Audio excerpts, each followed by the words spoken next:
For 4 seasons, we have watched money misbehave, debased by emperors, printed into worthlessness, flooded across the world in rivers of gold and silver.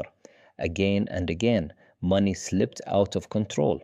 But in 1494, in Renaissance Italy, a quiet monk published a book with an idea so powerful it would finally bring order to the chaos.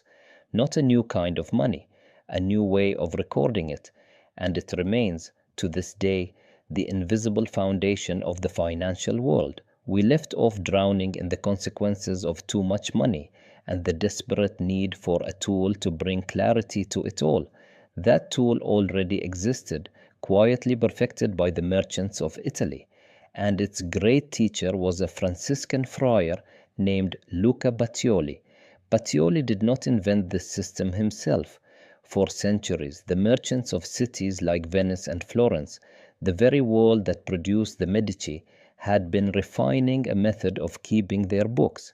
But it was Pacioli who, in his great mathematical work, wrote it all down clearly and taught it to the world.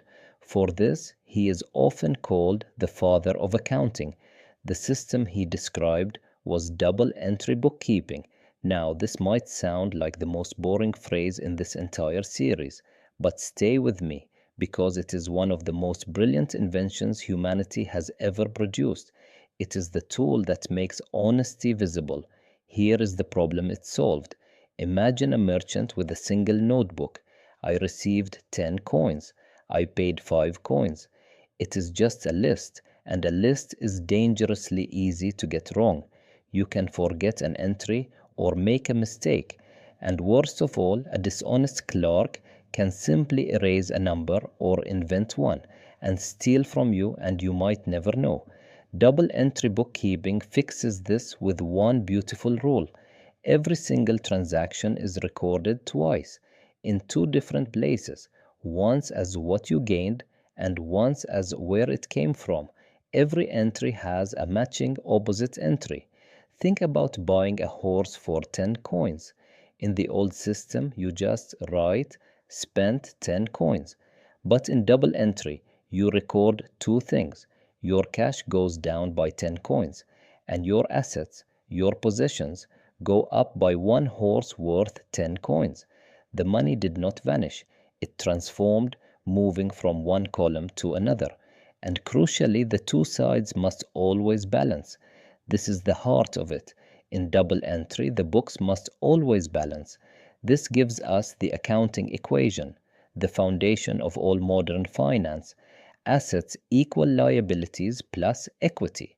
What you have equals what you borrowed, plus what is genuinely yours. And here is the genius. If the 2 sides do not balance, you know instantly that something is wrong, a mistake or an attempt to cheat. The system polices itself. It becomes almost impossible to hide theft because every coin that moves must leave 2 footprints, and those footprints must match. Fraud, which had haunted commerce since the first clay tablets, now had a natural enemy. Suddenly, business could be conducted with a new kind of trust. A merchant could know the true state of his enterprise at a glance.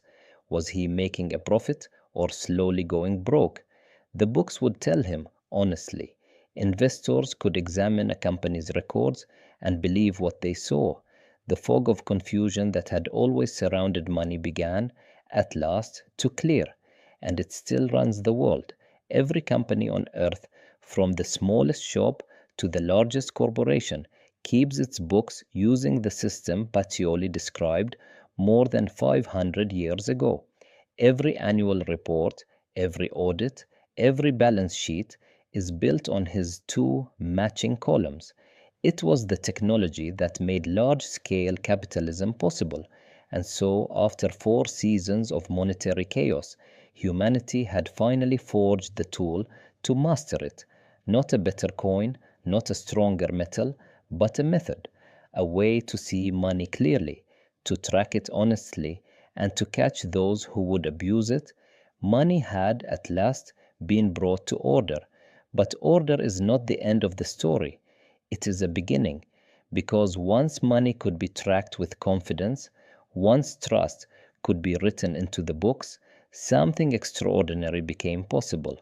People could pool their money together safely, build institutions designed to outlast their own lives, and fund grand ventures across oceans.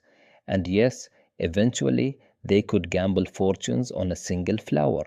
With honesty now written into the ledger, humanity was ready to build the modern financial world, a world of endowments meant to last forever, of the first great companies, of stock markets, and of spectacular, ruinous bubbles. The age of chaos was ending. The age of markets was about to begin. And that is where our next season takes us. If you're enjoying the journey, subscribe and turn on notifications. New episodes drop almost every day. Leave a like and jump into the comments. That's where the best discussions happen.